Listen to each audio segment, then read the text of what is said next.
Rapaziada, que vergonha, né, a atuação de hoje, cara. Assim, eu não falo nem propriamente pelo modelo de jogo, pelo que foi até apresentado em termos coletivos, assim, de organização do time, principalmente no primeiro tempo, mas da maneira com a qual os jogadores se comportaram dentro de campo, da maneira com a qual esses caras parecem ter gostado, né, de alguma maneira, do resultado, né? Num determinado momento, com 60 minutos ali, 65, tava tudo bem, né? Empatar o jogo, e foram castigados por isso. Tá legal? Vamos falar aqui um pouco sobre esse jogo, né? Fazer uma análise um pouco mais curta, mais breve aqui, cara. Eu queria fazer até um vídeo um pouco mais longo, mas, cara, vou pedir compreensão de todo mundo. Peço até desculpas aqui se eu fizer alguma análise um pouco mais rasa do que o normal, se eu deixar de fazer deixar de comentar um atributo ou outro só para explicar.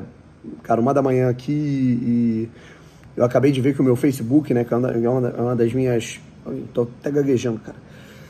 É uma das minhas maiores redes, ele foi deletado, né? O Facebook simplesmente deletou a minha página, né, que é muito importante pro meu trabalho, pro meu rendimento, enfim, né, eu tô assim, sem cabeça até para analisar jogo. Peço até desculpa para todo mundo.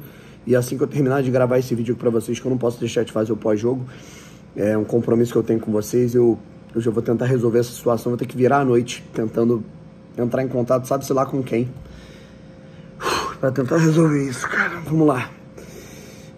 Falando sobre o jogo, sabe, a distribuição do time, né? A gente teve uma mudança, né, que foi o Arthur, né, colocado no banco de reservas, e a gente teve o Patrick de Paulo e o Santiago Rodrigues escalados, né, com o Matheus Martins sendo titular, né.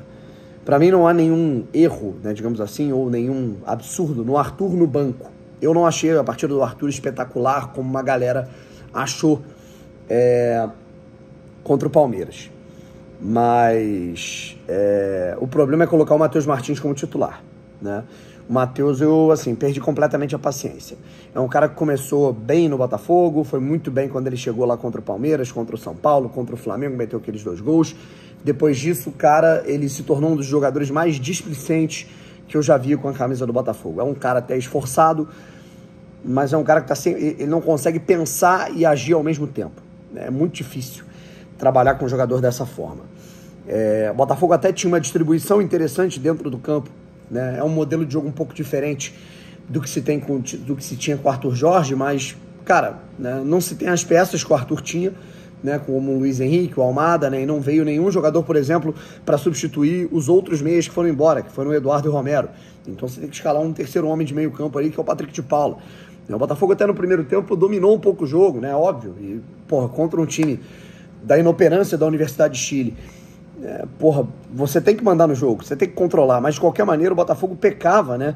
Assim, o Botafogo chegava, e quando tinha a possibilidade de chegar no terço final, tomada de decisão bizarra, né? O Igor Jesus tinha uma bola que era só ele abrir no Santiago Rodrigues, ele entrega no Matheus com o pé invertido, dá tempo da defesa da Universidade de Chile chegar. Cruzamento para a área, o Santiago Rodrigues chuta, cara, com a displicência, parecia uma avó chutando, né? E aí depois o Matheus Martins tinha toda a condição de rolar para trás pro Igor, ele tenta fazer o gol.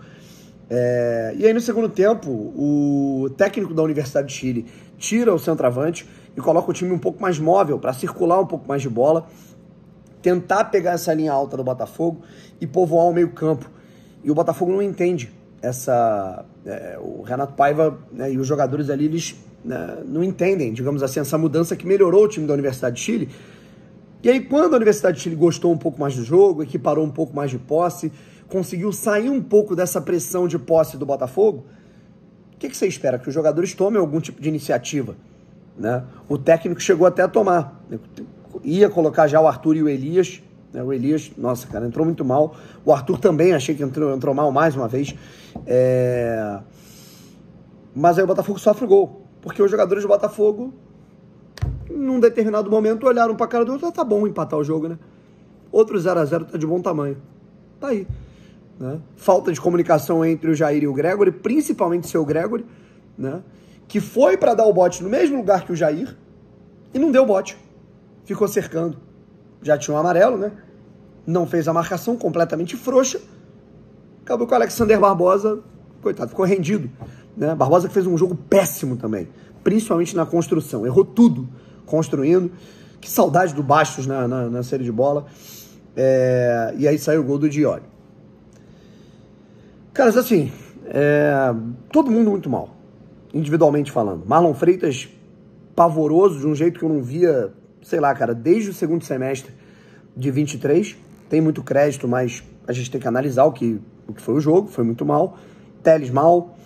Barbosa mal na construção. Só o John, né, que, porra, mais uma vez fez uma defesa milagrosa. Enfim, é uma equipe que ela tem uma posse de bola, né, tem uma organização, mas os jogadores, cara, parecem sem fome, né, sem aquela vontade, aquele brio para conseguir vencer o jogo, né, e ainda toma um gol bobo. Depois o Botafogo teve ali as entradas do Arthur, que num determinado momento, cara, é aquilo. Você vê que ele tem qualidade, mas ele erra lances muito bobos, né, que poderiam ser muito mais perigosos, né. Para completar, teve o Jefinho, né, que ainda tentou ele fazer ali um mínimo esforço. É aquilo, cara, o Botafogo fez algumas contratações pontuais, né, que fizeram o Botafogo ter uma quantidade maior no seu elenco de jogadores, mas em aspectos qualitativos menos diferencial para quem está olhando para o banco e precisa de uma solução, sabe? Verdade que vai ter a próxima janela, o Botafogo pode ter essa fresta de janela no dia 11, até o dia 11 de abril, vai ter a próxima janela para tentar contratar esse protagonista, mas a situação realmente, enfim, nesse momento o Botafogo está ainda torto, né, com lacunas a serem preenchidas. E para completar, no momento que o Botafogo estava precisando de um pouco mais de calma, de serenidade, o Igor Jesus fez até um bom jogo, né? O Igor, coitado, recebeu um monte de pedrada, fez os pivôs, você vê que tem qualidade, mas no momento ali de um contragolpe importante ele errou, né, no passe. Tá devendo em número de gols também, é bem verdade. E aí, porra, o cara já é o melhor jogador do time, ele simplesmente me inventa de dar um cotovelado e tomar o segundo cartão amarelo, tá expulso. O Botafogo perde aí o Igor Jesus para essa partida contra o Carabobo da Venezuela. Enfim, muita coisa para mudar, né? Do jeito que o Botafogo se apresenta em aspectos defensivos está preocupante. Ofensivamente falando, o Botafogo até, você vê que ele vai criando, mas falta um pouco mais de capricho dos jogadores. E é aquilo, cara, atenção. Porque se for esse sufoco e derrota contra a Universidade de Chile, que é um time que fatalmente brigaria para não cair no Campeonato Brasileiro, contra o Juventude, que não é um time bobo, é um time de zona intermediária, fiquemos atentos no sábado. Enfim, rapaziada, um abraço e fui.